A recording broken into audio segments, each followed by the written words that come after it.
ఇప్పటికే స్కూల్స్ ప్రారంభమైనాయి.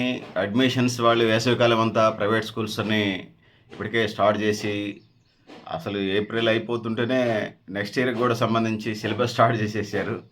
అంటే మానసికంగా పేరెంట్స్‌ని, విద్యార్థులను ఆ స్కూల్లోనే వాళ్ళు చదివేలాగా చేసేట ఒక ఇదున్నది. దీన్ని చూడాల్సినటువంటి విద్యాశాఖ గానీ, డీఈఓలు గానీ, లేకపోతే కన్సర్న్ ఎంఈఓలు గానీ, అసలు విద్యాశాఖే ఈ చవితి తల్లి ప్రేముంది ఎడ్యుకేషన్ సెక్టార్ మీద. స్వాతంత్రం వచ్చిన తర్వాత భారతదేశంలో రష్యా మోడల్ అప్పుడు ప్రపంచంలో పెట్టుబడిదారీ వ్యవస్థ, సోషలిస్ట్ వ్యవస్థ అనేది ఉన్నది. అంటే ఈ 2 వ్యవస్థలు లేనప్పుడు గూడా వేరే వ్యవస్థలున్నాయి గానీ, ఎడ్యుకేషన్ అప్పుడు ఇంత లేదు గాబట్టి అంత ప్రాచుర్యంలోకి రాలేదు. సో, స్వాతంత్రం వచ్చిన తర్వాత అంటే సో, స్వాతంత్రం రాకముందు లేపోతే సోషలిజం లేపోతే అది రాసిన కార్ల్ మార్క్స్ పుట్టకముందు గూడా వ్యవస్థలున్నాయి. ఎడ్యుకేషన్ అనేది తక్కువ లిటరసీ ఉన్నది. సో, అయిన తర్వాత సోషలిజమే ప్రత్యామ్నాయం ఇది ప్రపంచానికి అనుకున్న క్రమంలో కాదని ప్రపంచం భావిస్తా ఉంది. ఎందుకంటే సుమారుగా 196 దేశాలు ఉంటే సోషలిస్ట్ కంట్రీస్ పట్టుమని 2, 3 కూడా లేవు. చే క్యూబా, వియత్నాం అండ్ చైనా గూడా 70-90% పెట్టుబడులు అక్కడ ఉన్నట్టుగా మనకి అర్థమవుతా ఉన్నది. ప్రైవేట్ పెట్టుబడులు. ప్రైవేట్ పెట్టుబడులు ఉంటే అది సోషలిజం కాదు గదా! సో, ప్రజాస్వామ్యాన్ని కోరుకుంటున్నారు. ప్రజాస్వామ్యానికి సంబంధించి ఇట్లున్నది. సో, మనం రోల్ మోడల్‌గా చెప్పుకునే లేకపోతే పెట్టుబడిదారీ వ్యవస్థకి సింబాలిక్‌గా ఉన్న చోట 100కి 90-95% పైగా ప్రభుత్వ రంగంలో విద్య నడుస్తున్నది. మరి దాన్నెందుకు అంటే సోషలిస్ట్ కంట్రీస్‌లో కూడా ప్రభుత్వ రంగంలో ఉంటుంది అదొక భాగం. కానీ ప్రజలు అంగీకరించాలి గదా! మేము తుపాకీ పట్టుకొనో, లేకపోతే బెదిరించో, లేకపోతే మేము చెప్పినట్టు ఇనాలంటే కలవదు గదా! ప్రజల మనోభావాలకు అనుకూలంగా వెళ్ళాలా? మా ఇష్టం వచ్చినట్టు మేము ఖచ్చితంగా ఇదే చేసి తీరుతాం అనే విధానాలు కరెక్ట్ కాదు. చాలామంది ఎంఎల్ పార్టీ గ్రూప్స్ ఏదైతుందో వాస్తవానికి వచ్చేసినాయి 3, 4 పార్టీలు కలిసి. అంటే రియలైజ్ అవుతా ఉన్నారు. ప్రజల మనోభావాలకి 5%, 10% ఉన్న ట్రైబల్ ప్రాంతాన్ని కాదని అంటలేదు. కానీ అక్కడనే ఉండి అక్కడే హెడ్‌క్వార్టర్‌గా కంటే మైదాన ప్రాంతంలో 90% పైగా ప్రజలున్నారు. ఇక్కడికి వచ్చి పని చేయాల్సిన అవసరం ఉన్నదనేది వాళ్ళు రియలైజ్ అయ్యారు. దానికి సంబంధించి జరిగినటువంటి వాటిని సమీక్ష చేసుకొని మళ్ళీ ప్రజా జీవితంలోకి ఇంకెక్కువ మంది జనజీవన స్రవంతిలోకి వచ్చి ఎక్కువ ప్రజలతోని కలిపి మమేకమై వాళ్ళ సిద్ధాంతాన్ని చెప్పి వాళ్ళకి చేతనైనంత మేరకు ప్రజల కోసం పనిచేస్తున్నారు. అటు మాస్టర్ కానీ ఇంకేదో లిబరేషన్ కానీ ఇంకా దేశవ్యాప్తంగా ప్రజాస్వామ్యయుతంగా ఎన్నికల్లో పాల్గొన్నటువంటి ఆర్గనైజేషన్స్ ప్రతిఘటన లేకపోతే జనశక్తి మావోయిస్టులు ఇంకా పందాలోనే ఉన్నారు. సో, చైనా మోడల్ని నేనేమంటున్నానంటే అమెరికా బాగా డెవలప్ అయింది. అక్కడున్న ఇండస్ట్రీస్ మొత్తం తీసుకొచ్చి భారతదేశంలో పెడితే భారతదేశం డెవలప్ అయిద్దా? చాలామందికి ఆ అభిప్రాయం ఉన్నది. కానీ కాదు. ఎందుకంటే ఈ దేశం పరిస్థితులు వేరు, ఈ దేశ వేష భాషలు వేరు, ఈ దేశ ఆహారపు అలవాట్లు వేరు, ఈ దేశ ఆహ్, ఆహ్, అసలు అనేక సారూప్యతలుంటాయి అమెరికాకి, ఇండియాకి సంబంధించి వచ్చినప్పుడు. సో, అట్లనే విద్యారంగానికి సంబంధించి భారతదేశానికి స్వాతంత్రం వచ్చిన తర్వాత ఏదైతే ఉన్నదో ప్రభుత్వ రంగంలో నడిపే ప్రయత్నం చేశారు. ఎందుకంటే అప్పటికే ఒక కొన్ని జర్నల్స్‌లో నేను చదివినప్పుడు 16% లోపే అక్షరాస్యత ఉందని, ఇంకొన్ని జర్నల్స్‌లో 6% కూడా లేదనేది కొన్ని జర్నల్స్‌లో చదివాను. ఏదైనా మరింత ఇంప్రమాటిక్‌గా స్వాతంత్రం వచ్చే నాటికి ఏం జరిగిందనేది మరిన్ని బుక్స్ చదివే ప్రయత్నం చేద్దాం. మరిన్ని మ్యాగజైన్స్ చదివే ప్రయత్నం చేద్దాం. ఇంకా నాకు ఆ డేటా దొరకకపోతే ఇంకితర ప్రత్యామ్నాయ మార్గాలను వెతుక్కునే ప్రయత్నం చేస్తాను.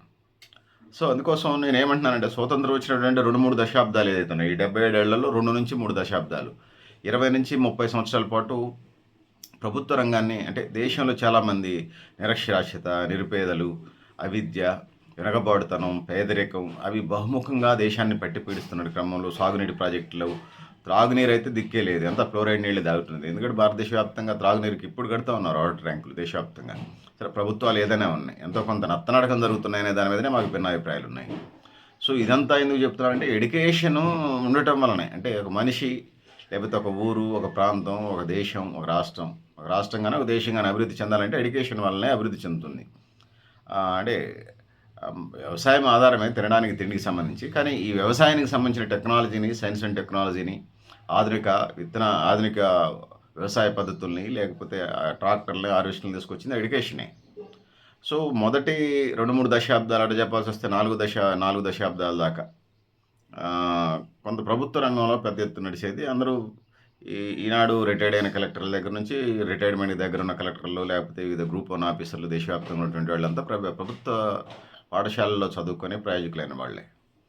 ఇప్పుడు అదేమైందంటే ప్రైవేటు విద్య వైపు మళ్లుతా ఉన్నారు. ప్రభుత్వం అన్ని మౌలిక వసతులు కల్పించలేకపోతుంది. గతంలో ఆ పరిస్థితులు వేరు. ఇప్పుడు అంటే బాలికా విద్య ఉండకపోయేటప్పుడు ప్రభుత్వ రంగంలో ఉన్నప్పుడు సరే, దేశం అభివృద్ధి చెందినప్పుడు బాలికా విద్యకు ప్రాముఖ్యత ఇచ్చుకుంటూ వచ్చాము. ఇవన్నీ జరుగుతా ఉన్నాయి. ఇవన్నీ జరుగుతున్న క్రమంలో ప్రభుత్వ విద్యని లేకపోతే ప్రభుత్వ పాఠశాలని గవర్నమెంట్ స్కూల్స్‌ని లేకపోతే గవర్నమెంట్ విద్యా సంస్థలు బలోపేతం చేయాలన్నప్పుడు అందులో టీచర్స్‌ని, లెక్చరర్స్‌ని రిక్రూట్‌మెంట్ చేయాల్సినటువంటి పరిస్థితి ఏర్పడ్డది. ఈ రిక్రూట్‌మెంట్ చేయాల్సిన పరిస్థితి ఏర్పడటంతో పాటుగా పే అంటే పీఈటీ ఫిజికల్ డైరెక్టర్‌ని రిక్రూట్‌మెంట్ చేయాల్సొస్తుంది. గ్రంథాలయానికి సంబంధించిన వాళ్ళని రిక్రూట్ చేయాల్సొస్తుంది. ఇంకా త్రాగునీరు అక్కడ పెట్టాల్సొస్తుంది. ఇంకా విశాలమైనటువంటి ప్రాంగణం సంబంధించిన ఏర్పాటు చేయాల్సొస్తుంది గేమ్స్ అండ్ స్పోర్ట్స్. పిల్లలు అకాడమికే కాకుండా గేమ్స్ అండ్ స్పోర్ట్స్ ఆడతారు కాబట్టి. వీటితోని పాటు వాష్‌రూమ్‌లు ముఖ్యంగా యూరినల్స్, టాయిలెట్స్ వాష్‌రూమ్‌లకి సంబంధించి అవి కూడా ఏర్పాటు చేయాల్సిన పరిస్థితి ఉన్నది. దాంతోని పాటు ఏకోపాధ్యాయ అంటే ఒక ఉపాధ్యాయుడు ఉంటాడు. అక్కడ టీచర్ లేకపోతే ఆ పిల్లలకి సెలవులేనా? అతనికి ఏదో డెంగ్యూ జ్వరం, మలేరియా జ్వరం వచ్చి బెడ్ రెస్ట్ నెల రోజులు తీసుకుంటే గంతేనా? సో దేశంలో విద్యా వ్యవస్థ అనేక రకాలు ఉన్నాయి. ఇందులోనే మళ్ళీ తెలంగాణను తీసుకుంటే గురుకుల అంట, మోడల్ స్కూల్ అంట, ఏకలవ్య స్కూల్స్ అట, ప్రభుత్వ స్కూల్స్ అంట, ఎయిడెడ్ స్కూల్స్ అట. ఏందో మరి విద్యారంగం ఇంత చిందరవందరగా అన్నిటిని ఒక దీని కింద ఎందుకు తీసుకురావద్దు? లేకపోతే ఒక 3, 4 ఉంటాయి. ఇన్ని విభాగాలు ఉంటాయండి. బీసీకి బీసీ గురుకులాలు, ఎస్సీకి ఎస్సీ గురుకులాలు, మైనార్టీకి మైనార్టీ గురుకులాలు. ఏందో అసలు దానికి దారి డొంక లేదు. ప్రభుత్వానికి చిత్తశుద్ధి ఉందా అంటున్నాను. మరి మీరు తిరిగి పొద్దాకల రోల్ మోడల్గా అమెరికా పోయి వస్తారు కదా, అక్కడ విద్యారంగం ఎట్లున్నది? నార్వే ఇంకేదో చెప్తున్నారు కదా, నార్వే విద్యారంగం బాగుందని విద్యారంగంలో ఉన్నటువంటి అధికారుల దగ్గర నుంచి ప్రభుత్వం దాకా అందరూ చెప్తా ఉన్నారు కదా, ఉపాధ్యాయుల దగ్గర నుంచి వీళ్ళందరూ చెప్తున్నారు కదా. మీరు అక్కడ నుంచి ఏం నేర్చుకున్నారు? అందుకోసం ప్రభుత్వ విద్యని అనేక దశాబ్దాలుగా నిర్లక్ష్యం చేయడంతో పాటుగా దాన్ని వెనక్కి నెట్టేశారు. ప్రైవేట్ రంగానికి పట్టం కట్టే ప్రయత్నం జరిగింది. ఇందులో భాగంగానే ప్రభుత్వ రంగంలో నుంచి ఉన్నటువంటి పెద్దలు ఎవరైతే ఉన్నారో, అందులో ఎమ్మెల్యేలో, ఎంపీలో, ప్రజాప్రతినిధులు, వారి బంధువులు, వారి బంధుమిత్రులు, వాళ్ళు ప్రైవేట్ రంగంలో విద్యా సంస్థలు పెట్టడం, ఎంఈఓలు, డిఈఓలు, అవసరమైతే స్టేట్ లెవెల్లో ఎడ్యుకేషన్కి సంబంధించిన పర్మిషన్లు వాళ్ళు తెచ్చుకునే ప్రయత్నం. ఏదో మెడికల్ కాలేజీ తప్పితే దాదాపుగా మెడికల్ కాలేజీలో ఒకటే సెంట్రల్ గవర్నమెంటే తెచ్చుకున్నట్టుగా మనకు అనిపిస్తూ ఉంటుంది. మిగిలినటువంటి ఎడ్యుకేషన్ మొత్తం స్టేట్ లెవెల్లో ఉంటుంది. ఇది పెద్ద ల్యాబింగ్. కొంతమంది ప్రజాప్రతినిధులు, మా ప్రాంతంలో చేసిపోయినటువంటి ప్రజాప్రతినిధులు ఎవరైతే ఉన్నారో కొంతమంది, అసలు వాళ్ళు గెలిచిందే 100 కోట్లు పెట్టి గెలిచారు. గెలిచి మళ్ళీ ఇదే ల్యాబింగ్లో ఉన్నారు. నేను ఆ పేర్లు చెప్పదలుచుకోలేదు. ఖమ్మానికి సంబంధించి వాళ్ళు ప్రత్యేకంగా అదే కథగా ఉన్నారు. కొన్ని 100 కోట్లు ఖర్చు పెట్టి మళ్ళీ పైరవీలు ఎడ్యుకేషన్ ఇన్స్టిట్యూట్స్కి సంబంధించినటువంటిది. మళ్ళీ వాళ్ళు పైగా ఈ ఉమ్మడి ఖమ్మం జిల్లాకు ఒక యూనివర్సిటీ తెచ్చింది లేదు. అది తేవాలి కదా ఆ పేరుతో గెలిచినట్టు వాళ్ళు. ఒక గిరిజన యూనివర్సిటీ తెచ్చింది లేదు, లేకపోతే ఏమి తేలేదు. మొత్తం ప్రైవేట్ రంగానికి అప్పచెప్పేసి ప్రైవేట్ ల్యాబింగ్లు చేసుకుంటున్నారు. గెలిచింది కూడా ప్రైవేటు రంగానికి సంబంధించినటువంటి వాళ్ళే గెలిచినటువంటి పరిస్థితి ఉన్నది. సో ఇక్కడ ఒక యూనివర్సిటీ తేలా ఏం తేలా, ప్రైవేట్ రంగానికి సంబంధించి వచ్చినప్పుడు పరిస్థితులు ఉన్నాయి. సో ఆయన పేరెందుకులేండి, మళ్ళీ ఆయన ఎక్కడికో వెళ్ళాడు, ఎక్కడో ఉంటున్నాడు, మళ్ళీ ఇటు రాకపోవచ్చు దాదాపు 99%. సో ఇది జరుగుతూ ఉన్నది. అంటే నేను మా ప్రాంతాన్ని గురించి చెప్పాను. ఇది మా ప్రాంతమే కాదు, రాష్ట్ర వ్యాప్తంగా దేశవ్యాప్తంగా ఈ పరిస్థితులు ఉన్నాయి. ప్రభుత్వ విద్యను అందించలేను, ప్రైవేట్ స్కూల్స్కి పంపించడానికి ఇబ్బంది ఏం లేదు, కానీ ఫీజుల మీద ఒక నియంత్రణ లేదు. ముఖ్యంగా సరే వైద్యానికి సంబంధించి ఫ్రీ ఉంటే సర్వరోగ నివారణ అని భావిస్తున్నారులే, కానీ అంటే 100కి మేము లెక్కలేసినప్పుడు మేము ఖమ్మం బేస్డ్గా, తెలంగాణ బేస్డ్గా 100కి రూపాయలు 30 నుంచి 40 రూపాయలు, లేకపోతే 30 నుంచి 50 రూపాయలు వైద్యానికి ఖర్చు చేస్తున్నారు ప్రజలు. అంటే విద్యారంగానికి సంబంధించి వచ్చినప్పుడు ప్రైవేట్ స్కూల్స్కి ఎందుకు పంపిస్తున్నారు, ప్రభుత్వ స్కూల్స్కి ఎందుకు పంపించట్లేదు, దాని మీద మనం గతంలో మాట్లాడాం, ఎక్స్పర్ట్స్తో మాట్లాడిపించాం. భవిష్యత్తులో కూడా ఆ సందర్భం వస్తే మాట్లాడిద్దాం. ముఖ్యంగా ఇంగ్లీష్ మీడియం అడుగుతూ ఉన్నారు. ముఖ్యంగా గర్ల్ చైల్డ్కి సంబంధించి యూరినల్స్కి వెళ్ళాలంటే ఇబ్బంది, వాష్రూమ్కి వెళ్ళాలంటే ఇబ్బంది. ఎక్కడికి వెళ్తారు పెద్ద పిల్లలు అవుతూ ఉంటుంటే, స్కూల్ దగ్గర నుంచి కిలోమీటర్ దూరం నడిచి వెళ్ళి రావటం అంటే గర్ల్ చైల్డ్ వాళ్ళ భయంతో కూడుకున్న పని. వాళ్ళ గర్ల్ చైల్డ్ తెలియదు, ఇద్దరం కలిసి వెళ్దామంటే వస్తారో రారో. ఎందుకోసం ఇవన్నీ తట్టుకోలేక ప్రైవేట్ స్కూల్స్ పంపిస్తున్నాం అన్న అని చాలామంది పిల్లలు చెప్తా ఉన్నారు. ఆడపిల్ల కానీ మగ పిల్ల కానీ, ఎందుకు నాన్న అంత భారం ప్రైవేట్ స్కూల్స్కి గవర్నమెంట్ స్కూల్కి పంపించిపోయారంటే అన్న, ఆడపిల్ల పెద్దోళ్ళు అవుతున్నారని అని నేను ఆర్గనైజేషన్లో, అంటే నేను ఆర్గనైజర్గా ఉన్నప్పుడు కానీ ఇప్పుడు ఉన్నట్టు తెలిసినటువంటి వాళ్ళు చెప్పేటువంటి సమాచారం. అంటే ముఖ్యంగా కనీసం డ్రింకింగ్ వాటర్ కావాలంటే మంచినీళ్ళు చాలా స్కూల్స్లో మంచినీళ్ళు తాగట్లేదు బాయ్ చైల్డ్, గర్ల్ చైల్డ్, ముఖ్యంగా గర్ల్ చైల్డ్ అయితే. ఎందుకంటే మంచినీళ్ళు తాగితే యూరినల్స్కి వెళ్ళాల్సి వస్తుందని మంచినీళ్ళు తాగట్లేదు. మంచినీళ్ళు తాగకపోవటం వల్ల ఏమవుతుంది, అనేక కిడ్నీకి సంబంధించినటువంటి అనేక సమస్యలు వస్తాయి, ఇతర ఆరోగ్య సమస్యలు కూడా వస్తాయి. మంచినీళ్ళు అసలు తాగకపోతే మళ్ళీ ఇబ్బంది కదా. నేను మా బంధువుల్లో అసలు మంచినీళ్ళు, పెద్ద ఆవిడ ఒక ఆవిడ ఉంది, అసలు మంచినీళ్ళు తాగకుండా ఉంటే కిడ్నీలు మళ్ళీ డాక్టర్ల చుట్టూ తిరుగుతుంది, కిడ్నీ డాక్టర్ చుట్టూ. అంటే కిడ్నీలకు కావాల్సినటువంటి హ్యూమన్ బాడీకి కావాల్సినటువంటి మంచినీళ్ళు అవసరం ఎక్కడైనా. అవి తాగితే ఎందుకమ్మా ఎందుకని మనం అడిగాం బంధువులు. అంటే అడిగిన క్రమంలో తను చెప్పిన సమాధానం ఏంటంటే మంచినీళ్ళు మరిన్ని తాగితే అదే బాత్రూమ్కి వెళ్ళాలి కదా, యూరినల్స్కి పాస్కి వెళ్ళాల్సి వస్తుంది కదా, మూత్రం పోసుకోవడానికి వెళ్ళాల్సి వస్తుంది, తాగట్లేదు. మరి తాగిన తర్వాత కామన్గా వెళ్ళటం వాష్రూమ్కి యూరినల్స్కి పాస్కి పోవడానికి వెళ్ళడం కామనే కదమ్మా అన్నాను నేను. అది కాదు కొడుక, మనవాళ్ళు మనవరాళ్ళు వీళ్ళందరి ముందు పాసుకు పోయి రావాలంటే ఇబ్బందిగా ఉందనేది. అంటే ఇళ్లలో కూడా ఇట్లాంటి పరిస్థితులు అది ఆరోగ్యకరమైనట్టు ఇంటి కాదు, దాన్ని అధిగమించాల్సిన అవసరం ఉన్నది. బాత్రూమ్లు కొంచెం ఆ పరిస్థితులను చూసుకొని ఇల్లు కట్టుకునేటప్పుడు మీరు కిరాయిలకు తీసుకునేటప్పుడు కానీ ఆ పరిస్థితులు చూసుకొని ఉండండి.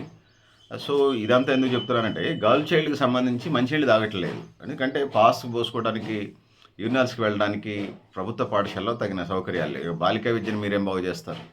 ప్రభుత్వ రంగానికి అందరూ పాలకులు, పార్టీలు ఏదైనా పాలకులు అందరికీ పాలసీ మ్యాటర్ కదా. కనీస వస్తువులు ఏర్పాటు చేయకుండా ఇక టీచర్స్ ఉండరు, 10th క్లాస్ రిజల్ట్స్ ఉండవు.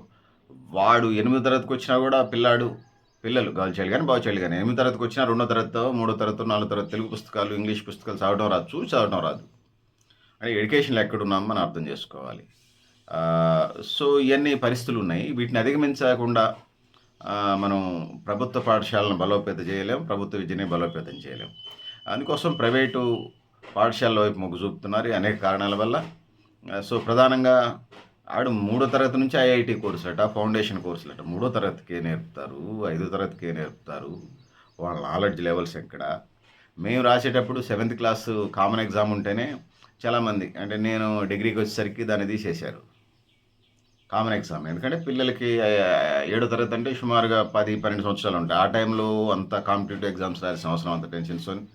7 పాస్ అయితేనే, ఫెయిల్ అయితే మళ్ళీ ఇంటికాడ గుడ్లు కాసుకోవటం, లేకపోతే పనులు చేసుకోవటం, లేకపోతే ఇంకో సంవత్సరం మళ్ళీ 7వ తరగతి చదవటం, ఇవన్నీ సమస్యలు ఉండేవి.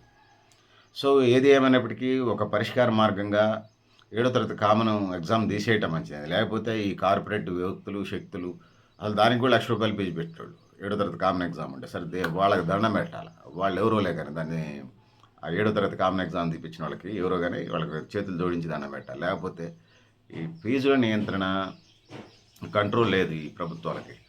మా తెలంగాణ కాదు, దేశవ్యాప్తంగా అన్ని రాష్ట్రాలు కేంద్రపాలిత ప్రాంతాలు ఇదే ఉన్నదని చెప్పేసి అనేక మ్యాగజైన్స్ చదివినప్పుడు మనకి అర్థమవుతా ఉంది. సో ఇందులో ప్రధానంగా మనకు అర్థమయ్యేది ఏంటంటే, ఇందులో ప్రధానంగా ప్రభుత్వంలో ఉన్నటువంటి అధికార పార్టీలో ఉన్నటువంటి వాళ్ళ బంధువులు మిత్రులు వాళ్ళకి సంబంధించినటువంటి వాళ్ళు రావటం, ఈ ప్రైవేట్ సెక్టార్ విద్యారంగంలో ఉండటం ఒక భాగం అయితే, ఒకవేళ బయట వాళ్ళు ఎవరైనా అయితే వాళ్ళ తాయిలాలు వాళ్ళకి ఇస్తూ ఉన్నారు. వాళ్ళకి మామూలు దాదా మామూలు అంటారా, చందా అంటారా, డొనేషన్ ఏదో పేరుతో ఇస్తూ ఉన్నారు. ఆ విధంగా ఒక మాజీ ఎమ్మెల్సీ పేరెందుకు, మా ఖమ్మం నుంచి మొదలు పెడితే హైదరాబాద్ పోయేసరికి ఎన్ని కోట్లు వసూలు చేశాడట. ఏందని ప్రభుత్వం దృష్టికి పోతే సూట్ కేసులు పంపించాడట వాళ్ళ ఆటో వాళ్ళకి. సరే నేను ఆ ప్రభుత్వం ఈ ప్రభుత్వం నేను చెప్పదలుచుకోలేదులే, కానీ ఎడ్యుకేషన్ అనేది బిజినెస్ అయిన తర్వాతనే ఈ సమస్యలు వచ్చేసినాయి. ఎడ్యుకేషన్ అనేది దేశ భవిష్యత్తుకు సంబంధించింది, రాష్ట్ర భవిష్యత్తుకు సంబంధించింది, ఆయా కుటుంబాలకు సంబంధించిన భవిష్యత్తుకు సంబంధించింది. సో ఇట్లా ప్రైవేట్ రంగానికి సంబంధించి ప్రైవేట్ విద్యని ప్రభుత్వం 100% చేయలేదు కాబట్టి NGOస్కి ఇస్తుంది, నాన్ గవర్నమెంట్ ఆర్గనైజేషన్స్. వాళ్ళని మీరు కాంట్రాక్టర్ లాగా ముందు మీరు పని చేయండి, తర్వాత మేము బిల్లు ఇస్తాం అంటే వాడని రాసి రకం పని చేస్తాడు, వడ్డీలు తీసుకొచ్చి ఆ పనులు చేస్తాడు. NGOలని మీరు పట్టించుకునే పరిస్థితి లేదు. ఇటు రాష్ట్ర ప్రభుత్వం కానీ అటు కేంద్ర ప్రభుత్వం కానీ మీరు ఆ పరిస్థితిలోకి నెట్టివేయబడ్డారని తెలియజేస్తా ఉన్నాను. ప్రధానంగా ప్రైవేట్ స్కూల్స్, వాడు ఎల్కేజీ పిల్లగాడు ఒకడు ఎల్కేజీ నుంచి 5వ తరగతి మట్టికి 20,000 నుంచి 1,50,000 మట్టికి తీసుకున్నటువంటి స్కూల్స్ ఉన్నాయి తెలంగాణ రాష్ట్రంలో. 6th క్లాస్ నుంచి 10th క్లాస్ వరకు. ఇక పై అయితే మెడికల్ లేకపోతే ఇంజనీరింగ్ విద్యకి అయితే అంత ఉపద్ద లేదు. ఇతర ప్రొఫెషనల్ కోర్సులకు కూడా చార్టెడ్ అకౌంటు లేకపోతే అడ్వకేట్స్ వీటికి లా కోర్సులు వాటికి సంబంధించి ఇతర వృత్తి విద్యా కోర్సులకు సంబంధించి వాళ్ళు ఇష్టం వచ్చిన ఫీజులు వాళ్ళు నిర్ణయించుకుంటారు. అటానమస్ అయితే యూనివర్సిటీలో వాళ్ళు ఇష్టం వచ్చిన ఫీజులు వాళ్ళు నిర్ణయించుకుంటారు. ఇక ప్రైవేట్ కాలేజీలకి అయితే అడిగే దిక్కే లేదు. మాది పెద్ద సూపర్ డూపర్ అనేది మీ రిజల్ట్ చూస్తే అర్థమవుతుంది అంత సూపర్ డూపర్ ప్రాక్టికల్స్ పెట్టి. సో ఈ పరిస్థితులు ఉన్నాయి. 1 to 5th వరకేమో 1,50,000 దాకా తీసుకుంటున్నారు, 6 to 10th ఏమో 3,00,000 దాకా తీసుకుంటున్నారు. నాకు అర్థం కాదు ఏంటంటే ఎల్కేజీ నుంచి వాడు కిండర్ గార్డెన్ స్కూల్కి వెళ్ళినప్పుడు వాడు ఏం నేర్చుకుంటారు, వాడికి ఏమి ఉంటుంది, ఒక ట్యూటరు వాడికి పలక వలపము లేకపోతే పెన్సిల్ నోట్బుక్ రాసిస్తే వాడు చేయమంటే వాడిని మానిటరింగ్ చేస్తూ ఉంటే వాడు రాసుకుంటూ ఉంటాడు.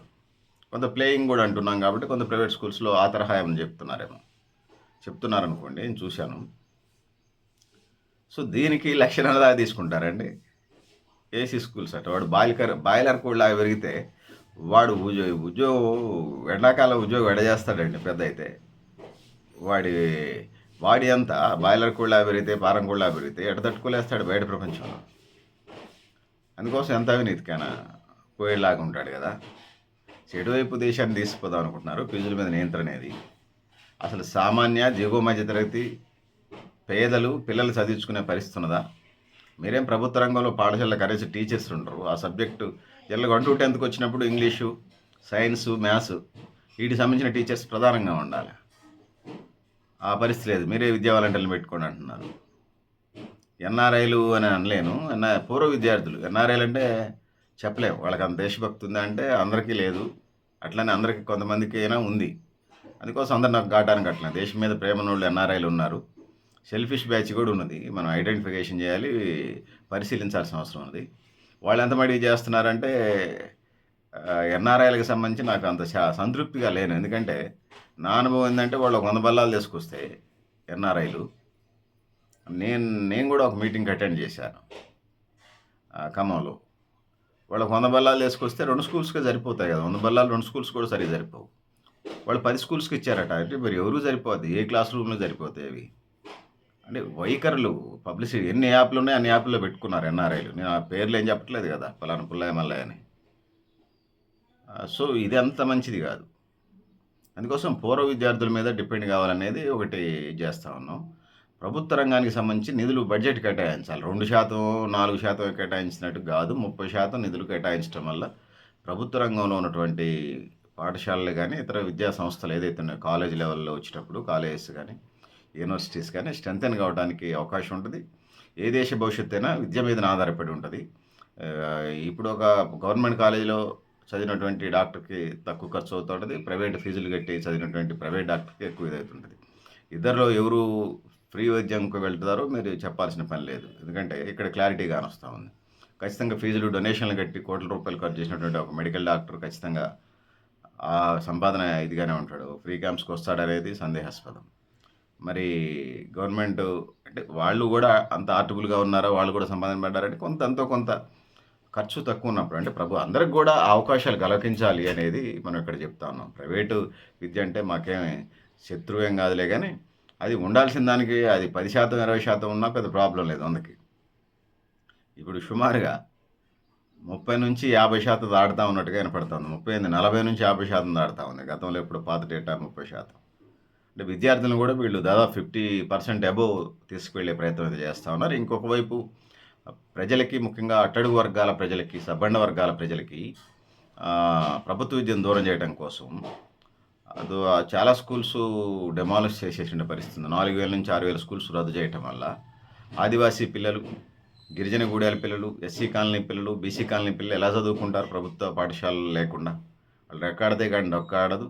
అలాంటి కుటుంబాల నుంచి ఫీజులు అడగట్లేస్తారు. చదువు మీద అంతా వాళ్ళకి చదువుకోవటం వల్ల ఉపయోగం ఉందా లేదనేది వాళ్ళకి తెలియదు. చదువు అంటే ఉద్యోగం కాబట్టి, ఉద్యోగాలే కాబట్టి చదువద్దు అనే పరిస్థితిలో ఉన్నటువంటి ప్రజల్ని చైతన్యవంతం చేయాల్సిన అవసరం ఉన్నది. ఇంకొక వైపు సో ప్రభుత్వ రంగంలో విద్య నిర్వీర్యం చేయడంలో పాలకుల నిర్లక్ష్యం తప్ప మరి ఇంకెవరిది లేదని నేను గంటాపదంగా చెప్పగలను. ఈ ఊరులు అంటే బెటర్ 56 అక్షరాలు ఉంటాయి, ఏబిసిడీలు 26 అక్షరాలు ఉంటాయి. వీటిని నేర్పడానికి కూడా మీరు ₹1,00,000 దాకా ఫీజులు తీసుకుంటున్నారు. ఏం ఫీజులు అండి?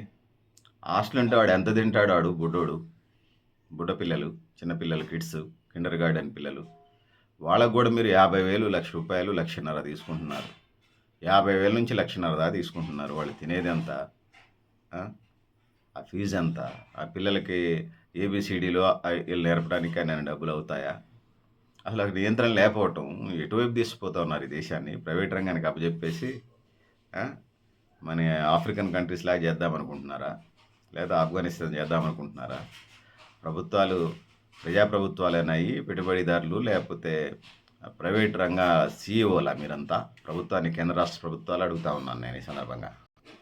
ఇంకా 100కి 20 నుంచి 40% విద్యా సంస్థలు ప్రభుత్వ అనుమతి లేకుండానే వాళ్ళు ఇష్టారాజ్యంగా వ్యవహరిస్తున్నారు. అంటే అధికారులు ఎంత అవినీతిలో కూరుకుపోయారో విద్యారంగానికి సంబంధించి. అట్లాంటి పరిస్థితులు ఉన్నాయి. ఇంకొకటి ప్రభుత్వ విద్యా సంస్థలకు సంబంధించి, ప్రైవేట్ విద్యా సంస్థలకు సంబంధించి 365 రోజులుంటే 300 రోజులు వర్కింగ్ డేస్ ఉంటున్నాయి. ప్రైవేట్ క్లాసులైనా పెడుతున్నారు. ఐఐటి ఫౌండేషన్, ఇంకొక ఫౌండేషన్ అని. ఎంఈఓలు, డిఓలు పోయే పరిస్థితి లేదు. ఉంటే ఆడుండడు. వాడే అంటున్నాను నేను. వాడుండడు. డిఓ గాడు కానీ, ఎంఈఓ గాడు కానీ ఉండడు. ఎందుకంటే ట్రాన్స్ఫర్ చేపిస్తారు ఈ ప్రైవేట్ రంగాల విద్యా సంస్థలు.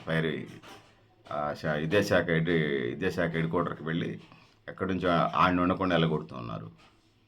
అంత విద్యారంగంలో మాఫియా లాగానే అనిపిస్తూ ఉన్నది. ఇప్పుడు దాకా నేను అంత పెద్ద మాట అనలేదులే, కానీ విద్యారంగం మాఫియా కదా.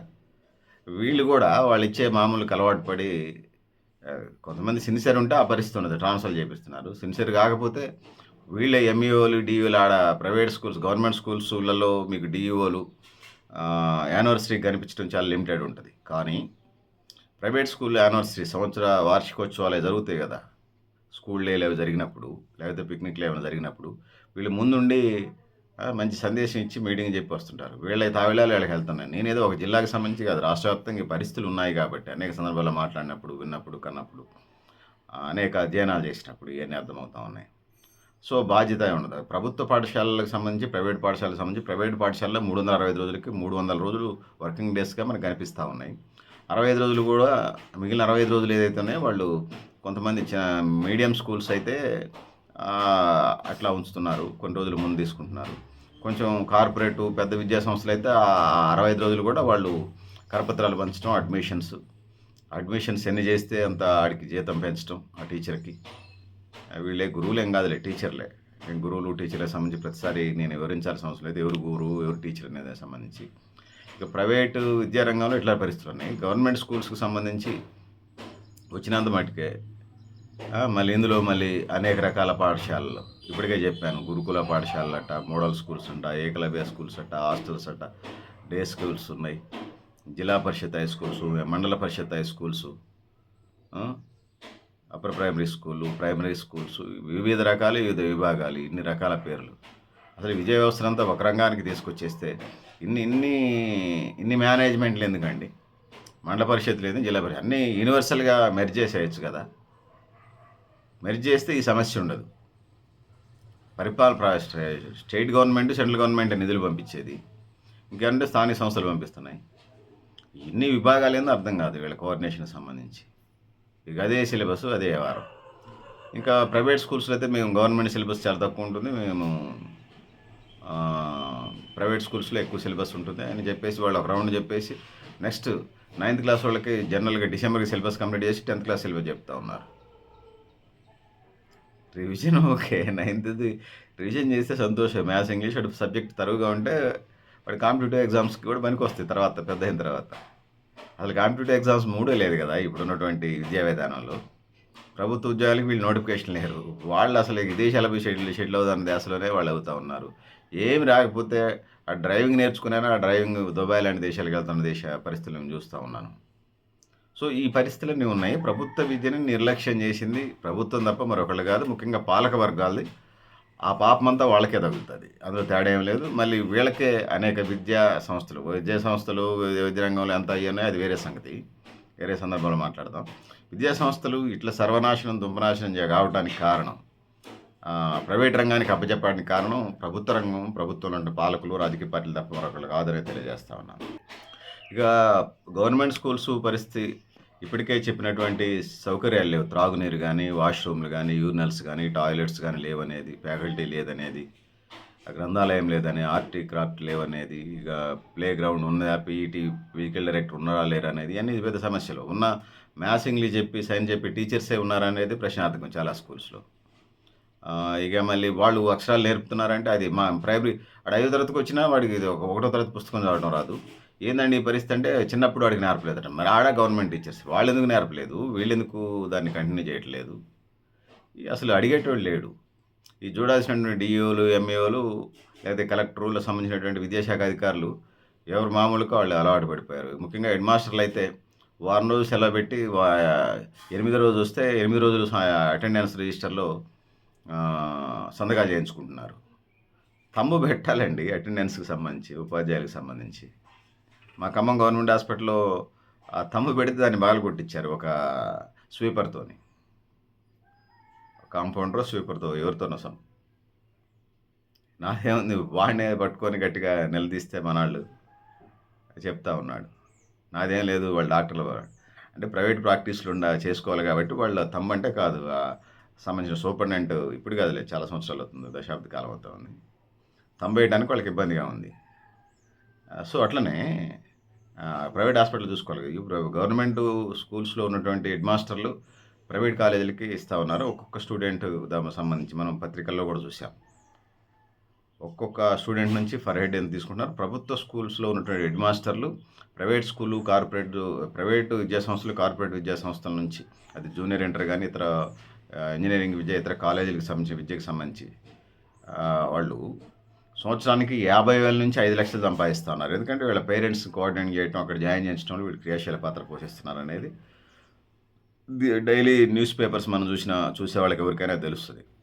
ఇటువైపు ఈ దేశాన్ని తీసుకుపోతున్నారు అనేది మనం ప్రశ్నించుకోవాల్సిన అవసరం ఉన్నది. ఇక ప్రైవేట్ విద్యా సంస్థలు వాల్ రైటింగు, కరపత్రాలు పంచడం, బ్రోచర్లు పంచడం, వాల్ పోస్టర్లు వేయడం, వాల్ రైటింగ్స్ రాయటం, యాడ్స్ వేయటం, పేపర్లో యాడ్స్ వేయటం, టీవీ ఛానల్స్లో వేయడం, సోషల్ మీడియాను కూడా వదలట్లేదండి వాట్సాప్తో సహా వాళ్ళ యాడ్స్ని పంపించుకోవటం, ఇట్లాంటి పరిస్థితులు ఉన్నాయి. ఇవన్నీ రిస్ట్రిక్షన్స్ ఏం లేవు, అడవులుగా వదిలేస్తున్నారు. విద్యాశాఖకు సంబంధించి ఈ 15 ఏళ్ల బట్టి చూస్తున్నాం, చిన్న ఇది కూడా లేదు. ఏమన్నా మాట్లాడితే ఎవరన్నా వాడు తెలంగాణ ద్రోహి, దేశద్రోహిలాగా ఉన్నది. ఎందుకంటే ఇదే రాష్ట్రం అభివృద్ధి చెందుతుంటే సైన్స్ లేనట్టుగా మాలాంటి వాళ్ళ మీద నీలాపనిందలు వేసే పరిస్థితి ఉన్నది. సరే, వాటికి భయపడేది ఏం లేదు. నిజమైన విమర్శలు అయితే స్వీకరిస్తాం, కానీ మీ బురద జల్లే ఆరోపణలకి భయపడేదే లేదు.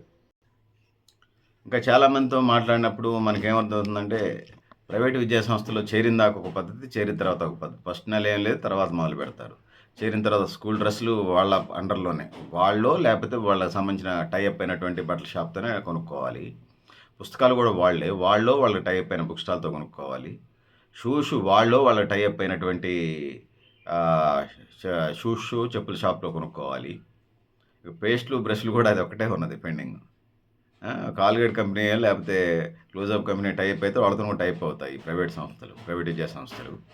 సో ఈ విధంగా పిండి స్కూల్ ఫీజులతో పాటు, విద్యా సంస్థల ఫీజులతో పాటు, కాలేజీతో సహా విద్యా సంస్థల ఫీజులతో పాటు ఇవన్నీ పెద్ద ఎత్తున వసూలు చేస్తున్నారు, పెద్ద ఎత్తున ఇది చేస్తున్నారు. ఈ నేపథ్యంలో ఫీజుల నియంత్రణ, దాన్ని తగ్గించేది ఎవడు, రిజర్వేషన్లు పాటించేది ఎవరు, బీసీ, ఎస్సీ, ఎస్టీ, మైనార్టీలకు సంబంధించి, ఈడబ్ల్యూఎస్కి వచ్చినప్పుడు కూడా ఓసీ పిల్లలకు సంబంధించి, ఓసీలో కూడా పేద పిల్లలు ఉన్నారు, వాళ్ళు ప్రభుత్వ పాఠశాలలో చదువుతున్నారు. దాన్ని మనం కాదనలేము. ఈ దేశంలో చూసినప్పుడు అన్ని వర్గాలను చూసుకోవాలి. పేదలు ఎవరైతే ఉన్నారో వాళ్ళని బయటికి తీసుకోవాల్సిన అవసరం ఉన్నది.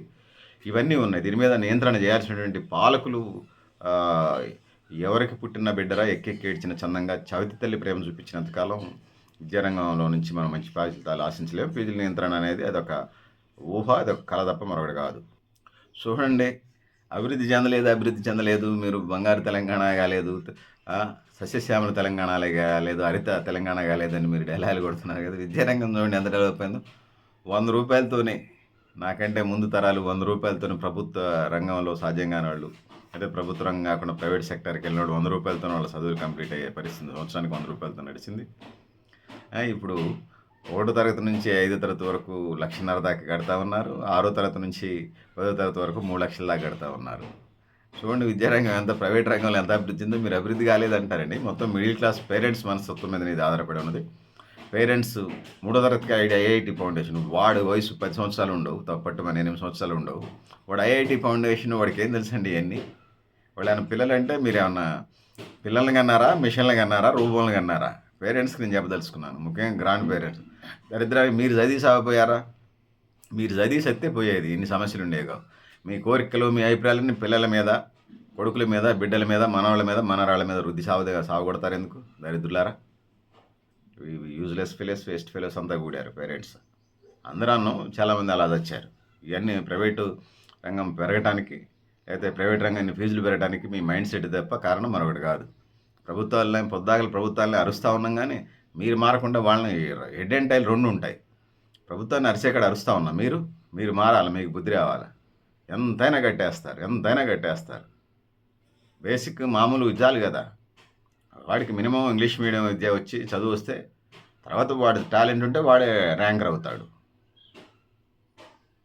మీరనే కార్పొరేట్ స్కూల్స్‌లో చదువుకొని రోడ్ల వెంబడి పడి తిరిగే వాళ్ళని చాలామంది చూస్తా ఉన్నాను.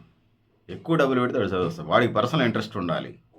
ఐక్యూ లెవెల్స్ ఉండాలి. దాన్ని డెవలప్ చేసుకునే పరిస్థితులు ఉండాలి. ఆ విధంగా ముందుకు పోవాలని తెలియజేస్తా ఉన్నాను. ఇంకా దేశవ్యాప్తంగా చూసినప్పుడు 3-5 లక్షలు కూడా వసూలు చేస్తున్నారట. ఇక మరి అది ఎంత దుర్మార్గంగా ఉందో చూడండి. ఆ! ఇయి గాకుండా కార్పొరేట్ విద్యా సంస్థల్లో అడ్మిషన్ ఫీజులు, ట్యూషన్ ఫీజులు, పరీక్ష ఫీజులు, హాస్టల్ ఫీజులు, లైబ్రరీ ఫీజులు, లేట్ ఫీజులు, ప్రాక్టికల్ ఫీజులు, స్కూల్ డ్రెస్ ఫీజులు, స్కూల్ వ్యాన్ ఫీజులు, పుస్తకాల ఫీజులు అంటూ రకరకాలుగా పేద, దిగువ మధ్య తరగతి, మధ్య తరగతి, ఎగువ మధ్య తరగతి, ధనిక పిల్లలు చదువులకు సంబంధించిన సమస్య కాదు ఇది ఇష్యూ. పెద్ద అంశంగా నేను తెలియజేస్తా ఉన్నాను. ఎటువైపు తీసుకుపోతున్నారు దేశాన్ని పాలకులారా? మీరు ఆలోచించుకోండి గుళ్ళ మీద చేసుకొని. అసలు వీళ్ళు ప్రభుత్వాలు గాడిదలు కాస్తున్నాయా? కోటేశ్వర్లు అయితేనే కొన్ని కార్పొరేట్ స్కూల్స్‌లో అడ్మిషన్స్ ఇస్తున్నాయి. ఇంత వివక్ష జరుగుతుంటే మీరు ఏడ గాడిదలు కాస్తా ఉన్నారు? నిఘా విభాగాలు ఏడ గాడిదలు కాస్తున్నాయి? విద్యాశాఖ అధికారులు ఏడ గాడిదలు కాస్తున్నారు? పౌర సమాజం ఏడ గాడిదలు కాస్తుంది? ఇంటలెక్చువల్స్ అంతా ఏడ గాడిదలు కాస్తున్నారు మీరంతా? కోటేశ్వర్లు అయితేనే కొన్ని కార్పొరేట్ స్కూల్స్, కొన్ని కార్పొరేట్స్ విద్యా సంస్థలు అడ్మిషన్స్ ఇస్తూ ఉన్నాయి.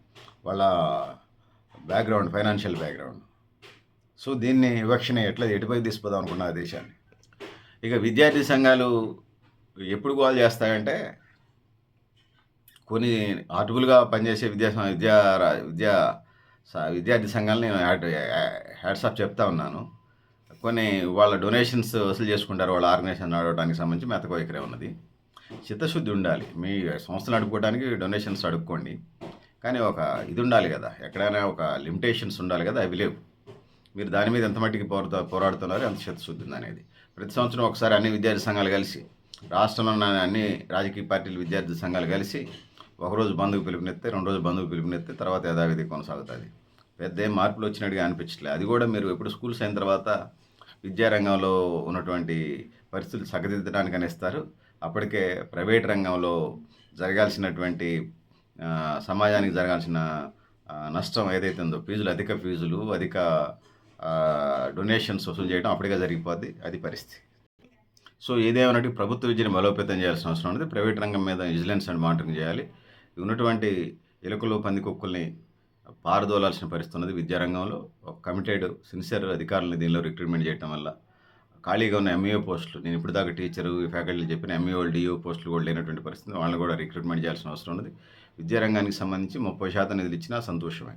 30 దాకా ఇచ్చినా 30%, 100కి 30% దాకా ఇచ్చిన సంతోషం. కనీసం మీరు ఒక 10-20% అయినా ఇవ్వండి. ఆ విధంగా ముందుకు పోవాలని మనం చేస్తాను. ఆ విధంగా దేశాన్ని, రాష్ట్రాన్ని అభివృద్ధి చేసుకోవడానికి కింది స్థాయిలో, రాష్ట్ర స్థాయిలో కానీ అటు దేశ స్థాయిలో అభివృద్ధి చేసుకోవడానికి ఆస్కారం ఉంటుంది. ముఖ్యంగా ఎన్జిఓలు కూడా చాలా జాగ్రత్తగా కష్టపడాల్సిన అవసరం ఉంది. అందుకు ప్రభుత్వం చేయూతనియాల్సిన అవసరం ఉన్నది. ముఖ్యంగా పూర్వ విద్యార్థులు ఎవరైతే ఉన్నారో, నాకే సంబంధం లేదన్నట్టు కొనుక్కుంటా కొంచెం శ్రద్ధ తీసుకుంటారని భావిస్తూ, మీరు కూడా మీ అభిప్రాయాలను కామెంట్ బాక్స్లో రాయండి అని తెలియజేస్తున్నాను. నేను గరిడేపల్లి సత్యనారాయణ, న్యూ లక్ష్య ఆర్గనైజేషన్. థ్యాంక్ యూ అన్నారు.